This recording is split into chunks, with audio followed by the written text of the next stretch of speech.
And oddly seems to be the case that it's like primarily happening in the United States. Like if you look at the difference between the UFO sightings around the world and the UFO sightings in the United States, we're locked in. This is the next big thing that they want the public to be afraid of. The New York Times revealed the existence of a secret government program to investigate UFO sightings. This is a very complicated story. I have put a briefing together for every president since Bill Clinton. This is a national security imperative. We must have American dominance in space. But it's all a lie.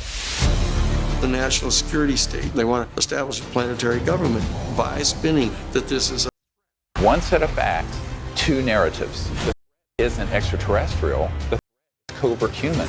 All of us are going to know the truth, which has been seen by hundreds of millions of people now, caused a reaction within the intelligence community of the United States. Average people see UFOs, on the news, right? All of a sudden it's real. UFOs, we've been tracking them in the sky. It took a long time for the mainstream media to finally admit that, yeah, they are in fact real. Why did we wait that long? Why did we wait for the mainstream media to tell us before we finally believed, hey, this is actually happening? And the challenge is, if there's potentially multiple narratives, how do you decide which one to go with?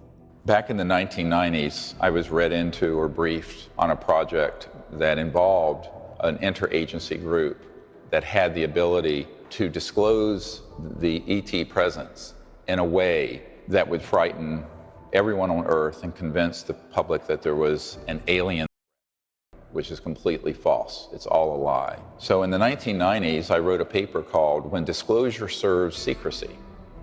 And what that means is there are two kinds of disclosures that might happen. A truthful one that is also a hopeful one, which is what I gave up my medical career to try to do. And then there's the one that is spun by the spin meisters, which runs like this. It's true, the UFOs are real. They're here as a threat. They're violating our airspace. They're a national security and our sovereignty. This is the next big thing that they want the public to be afraid of. Non-human intelligence exists. Non-human intelligence has been interacting with humanity. This interaction is not new, and it's been ongoing, and there are unelected people in the government that are aware of that. Excessive secrecy has led to grave misdeeds against loyal civil servants, military personnel, and the public, all to hide the fact that we are not alone in the cosmos. It's one word, or two words, money and power. Now, when you're talking about, most of us think, gee, money, do I have enough money to put my kids through college? These guys are, that's not the issue. It's massive macroeconomic geopolitical power. And it's going to pull the curtain back, specifically on the lost 100 years of these technologies. And it's going to go all the way back, more than 100 years, to the Stubblefield Earth battery. And Nikola Tesla standing there with his old farmer, where he's running his whole farm on this device where he has stakes in the ground that are tapping into this electromagnetic and mostly magnetic flux field and running generators running his farm. This is 1902. This is 1902? 1902. And Nikola Tesla is standing there. Got the picture. This document is going to blow. It goes from that all the way to the Lockheed Skunk Works devices that started being built in the 50s. We have witnesses and transcripts of the Norton Air Force Base show, California. Norton's closed now. But they had an air show in 1988 where there were 3 of these man-made UFOs, ARVs, alien reproduction vehicles, hovering in this hangar. And those, we have those fully illustrated. We have enough detail. We actually have the schematics of the interior. You have the schematics of the interior? And the exterior, how they look. And these were built, interestingly, the witness who was there was an aerospace designer. We saw that the components in it, now this is 1988, were from the late Mercury era. So the Mercury capsule, which was late 50s, early 60s. And they had markings and charts on them where they'd been out in space around our solar system. They were specifically told these had gone through the solar system. Now those were from the late 50s, early 60s. No jet fuel, no rockets. So this is going to be shocking. It's going to be shocking. Well, we're going to actually have a lot of the devices going through the 20s, 30s, 40s, 50s that weren't the flying devices. But I'll give you an example. There was an inventor named Floyd Sweep, and he had a solid state device, looked like a little bigger than a cigarette pack, that you could attach to an electric motor, say for a car. It wasn't plugged in. Once it got going, it was 0 point quantum vacuum flux, and it would run a 300 horsepower motor. So imagine having a 300 horsepower motor in your Tesla or your truck, and this little and there are no batteries. You don't have 900 pounds of lithium-ion batteries, and the lithium-ion batteries really are destroying the environment. And you never have to plug it in. About the time he was going to get, he was meeting with some people at GM who thought they were interested, but they were actually just trying to find out what he had. After that meeting, he died suddenly, suspiciously. How? People claiming, well, he dropped dead of a heart attack. And that was plausible because he was an elderly guy. Mm-hmm. But before that, he had had an assassination attempt. He was going up some steps, and a sniper was trying to shoot it, but he didn't know it, but he tripped just as the bullet went right past his head. And we have the testimony of a lieutenant colonel who was involved in this case, who is a physicist also. This is going to be shocking to people. Oh, yeah. It's utterly shocking. You know, these mysterious deaths, some people are like, oh, you know, that, no way. Well, it does. We talked about the Epstein stuff. Let's talk, you know, the guy that invented the hydrocar, gone. Oh, yeah. Right? Yeah. I mean, there have been so many. I've worked with people. And then there was... who've done that. If you could refresh my memory, but wasn't there somebody else that disappeared and they just happened to be involved?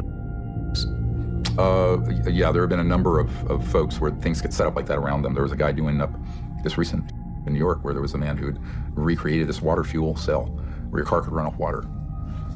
Yeah, and just bizarre stuff. So one of the problems with all these inventors, I mean, it's not a consequence. It's not a coincidence.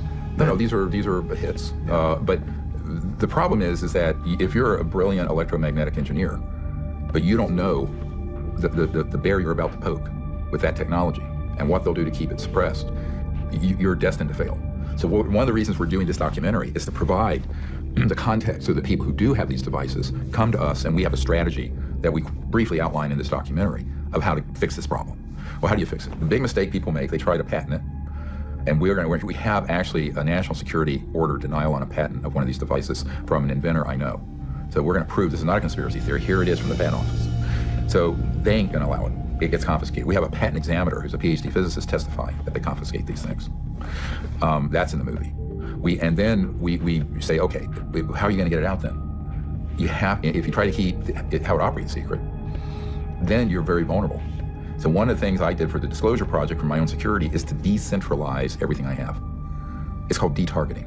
So why have a big bullseye on your ass when if you were to disperse all your information and intelligence, which I have done, it would still be out there. Moreover, you create a dead man trigger. So since the 90s, I've had a dead man trigger of stuff I'm holding back. If something happens to me, that hits the internet, and every celebrity that supports what we're doing that can reach 1 billion people, they get it, they put it out on Instagram, and boom. You know, and this is stuff they do not want out. Mm-hmm. It's names, it's stuff that I have not released, and where, and who. But people say, why don't you release it? I say, well, you know, this is one of my insurance policies. But what these inventors don't get is that they don't do that. They have no SecOps, so they have no security protocols. They just think I have a better mousetrap, the world's gonna be the path to my door. When in reality, Murder Incorporated beats a path to their door, okay? Or it just gets confiscated. Most of the time, it's not even that. They're so crazy. They think, we're gonna keep this secret. Nobody will know how it works. And I'm gonna just sort of be able to get it out there without no one proving it. And I said, no. If you're making an outrageous claim that you're pulling energy out of the space around us, it's gotta be released for scientific review. It's gotta be reproduced by multiple labs and people who are skilled in the art. You gotta open source it. Open source means it's just out there. Mm-hmm. At the first level. Now maybe at the second level you could patent, because then the whole world knows. So what we're proposing is that at a level 1 phase of these new technologies coming out, we're gonna leave the things that fly alone, because those could be missile delivery systems. But the things that would run your house or car, whatever, a boat, a truck, those need to come out like 100 years ago. So the way to do it, and this we outline, is that we would disclose it publicly on blockchain protected systems, massively, multiple celebrities. And the first 20 of these devices we would reproduce would be running Demi Lovato's home, or Leo DiCaprio's house, or Dave Grohl, the Foo Fighters, or whoever, all these people interested in the subject. Why? Because the media could suppress this, but you can't suppress dozens of celebrities with 1 billion followers. Yeah. Got it? I mean, you know, sort of like, it's a very well thought through strategy. It's unconventional. Because my view is, you put a boulder in front of where we're trying to flow, but you just, if you're water, you just flow around it. No, I mean, it makes perfect sense. Even if they do try to suppress it, once, you know, because they could take the post, they could take the video, it's already been out there. So many people have already seen it. They would have to delete the accounts before it gets out. Well, they'd have to tear down the whole internet. If you have, so our plan would be to have a multi-nation, multi-site, blockchain-protected release of the schematics, how it works, everything about it, so anyone could reproduce it, if you know how to do that. I mean, I couldn't even make a toaster oven. How many people do you think are out there that know how to produce this kind of technology? Oh, hundreds. Hundreds, maybe more. Over the years, there have been thousands of these devices that have come and gone. Most of them, people just take it to their grave because they don't understand the strategy of what they need to do. So they'll make a deal with someone financially, and that someone is fronting for another interest that suppresses it, buys it out. It's called black shelving. It happens all the time in the corporate world. You want something that's a competition, you create a corporate entity, you fund to get controlling interest in it, and then you just put it on black shelf. I know of multiple devices that would literally save humanity and the planet that that's happened to. So you can't do it that way because the legal and financial traps are real. The national security applications that have been abused under the patent law are real. The lost century, this film is going to prove all this. To the extent that the public, and it's an hour and 48 minutes, but it's all there. So I think that what we're asking people is another ask. If you know of someone or you have one of these systems, get it to us. We have a strategy and the contacts to get it out. Now, the second level, people say, well, I did all this work. I just want to make money on it. I said, that is the second phase. So once it's disclosed publicly, it's a little bit like DARPA creating the internet. So everyone uses the internet, and there's no one who owns the internet. But now that whole platform has created dozens of billion and trillion dollar companies, right? That's what needs to happen here. Because I think we have it, if we're lucky, 20 years to make this transition. Why do you say that? Because the rate of decay of the biosphere, but also the geopolitical problems we're facing, when you have this growing number of the world's population in utter despair and poverty, and it's all based on the fact of the zero-sum game of our energy and financial system. There's no changing that. I mean, if all 8 billion people on the planet live like you and I do, with air conditioning or trucks, the price of a gallon of fuel would be $100 a gallon. So the system we have now requires the geopolitical and military instability. It's a natural outgrowth, though. This is why, when I had this conversation with Senator Barry Goldwater, who was the senior senator from Arizona who ran for president in 1964 and lost, John McCain took his seat. And I was at his home in Paradise Valley. I was just there this week, but this was back in the 90s. And he said, it was a goddamn mistake then and a goddamn mistake now this was ever kept secret. And because he and I had this long afternoon discussing this and what the implications of the secrecy have been, but also what are the wonderful implications of fixing this. It's nothing less than starting a whole new chapter in human civilization, where in 20 years, there'll be no poverty on the planet, no pollution, unbelievable abundance. Because if you bring to zero the cost of energy, of transportation, manufacturing, you're creating a global economy that's decentralized, where every village, home, whatever, is self-sufficient. This is sort of a libertarian's dream, right? But it's also an environmentalist dream. But I tell people this crosses all the political left-right stuff if you understand what's at stake here. So in this one movement, you solve some of the environmental existential problems we're facing.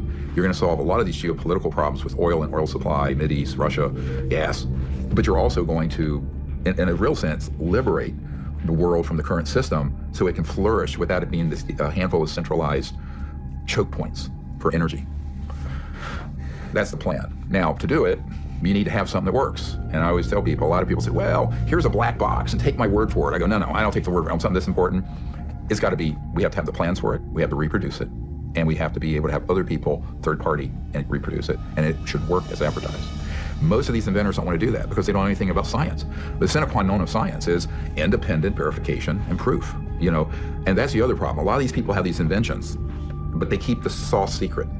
But no one's going to believe it. Why should they? I wouldn't. Yeah. Now, because I've gone into labs and had it tested, I know they exist. But they don't want to turn over the secret to the public because they're paranoid about having it's like Gollum. We use this in the movie, My Precious Ring, remember the movie? Yeah. And it's like they're trying to protect it, but they don't understand. If they could get it out to the whole world as an open source, let's say proof of principle system, the next phase, they could then create specific product that could be patented. Why? Because now the public would demand it.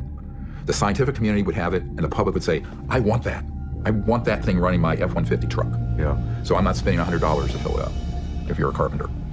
I'm my dad. So that is something that, becomes a really powerful solution. We're spending trillions of dollars on, frankly, fake environmental solutions.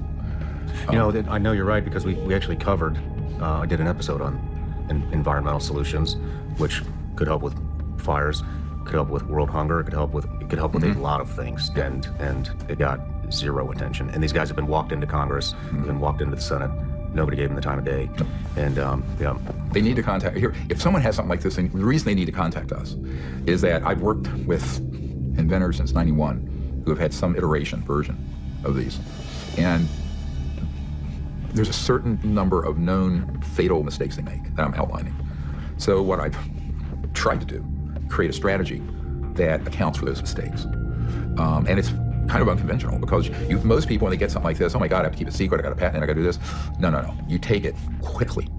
Because the most dangerous point is when you have something that works, but you don't have millions of people know about it yet.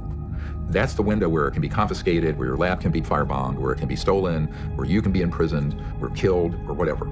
So that is just plain not smart. Now, to most people don't know that the 800-pound gorilla is out there ready to squash you like a wormy apple. They go, oh, I'm great, I'm fine as frogs here. And until they get hit with these things. How many of these devices have you seen personally? Maybe a dozen or so over the years that have been legitimate. Can you describe what a couple of them look like? Well, one of them will be in this documentary, and it was out in the desert of Arizona. I was there in September of 2022, and this old guy had out there, it looked like a shoebox, and it was sitting there running. It'd been there for 2 years, putting out 3 kilowatts of power.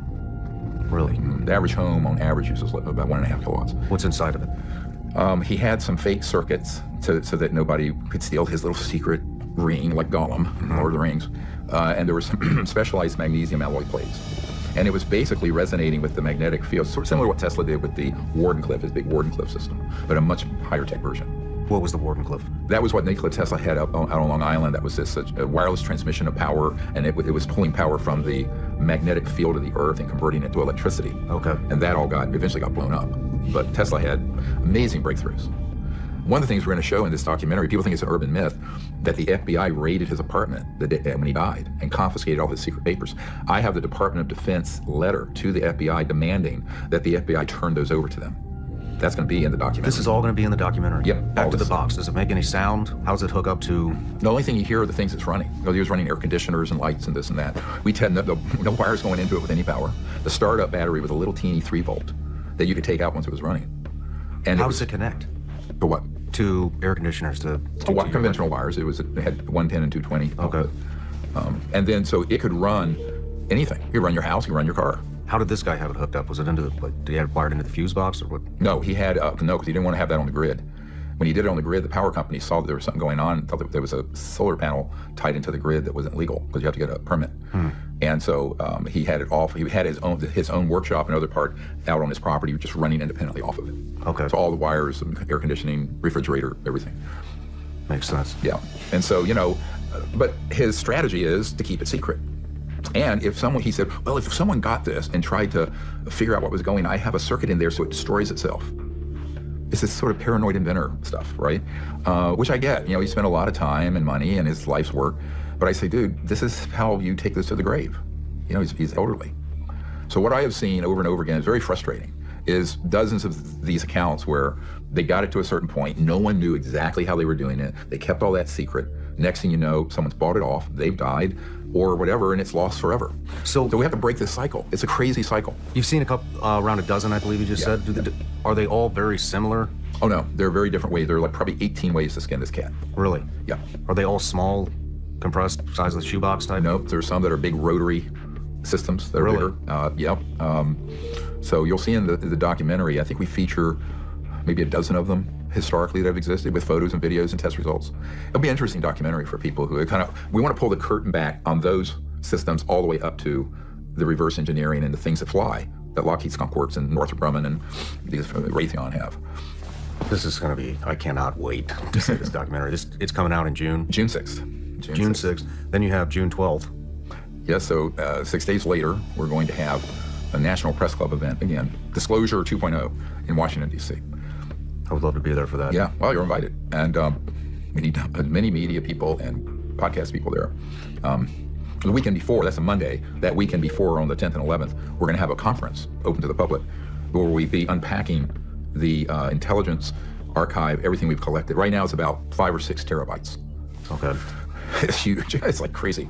Tens of thousands of government documents, photos, videos, drawings, and testimony of, I think we have 109 cases of crash retrievals where 109 cases. Yep. And you'll see when you see the drawings and what the military guys described and the retrieval of these, that's all going to be there. Now, are these all these people that are bringing this information to you, and I think there's going to be a lot more because the whistleblowers for your call out.